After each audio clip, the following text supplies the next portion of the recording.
رسول اللہ صلی اللہ علیہ وسلم صحابہ کرام کو سفروں پر بھیجتے تھے۔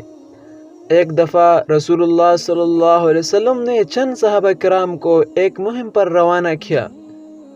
اس وقت لوگ اس طرح کرتے تھے کہ راستے میں رک رک کر جاتے تھے۔ مہم سے واپسی پر صحابہ کرام ایک بستی کے قریب ٹھہر گئے۔ صحابہ کرام نے بھوک کی وجہ سے بستی کے لوگوں سے کھانے کا تقاضا کیا، مگر بستی والوں نے انکار کر دیا۔ لیکن جو اللہ کا ہوتا ہے، اللہ تعالیٰ ان کو ایسی جگہ سے رزق عطا فرماتا ہے جہاں سے ان کو امید تک نہ ہو۔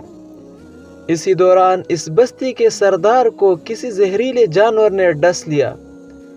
اس پر وہاں کا ایک آدمی صحابہ کرام کے پاس آیا کہ تم میں سے کوئی اس زہریلے جانور کے ڈسے کا علاج کر سکتا ہے؟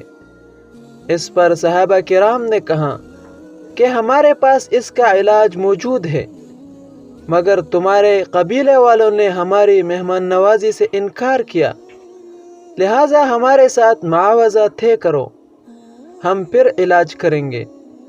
قبیلہ والوں نے معاوضے کے طور پر 30 بکریاں دینی طے کی۔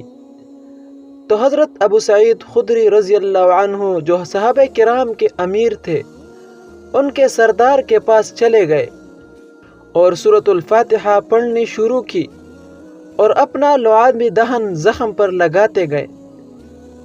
اللہ تعالیٰ کا کرنا ایسا ہوا کہ اس سے وہ آدمی بالکل ٹھیک ہو گئے۔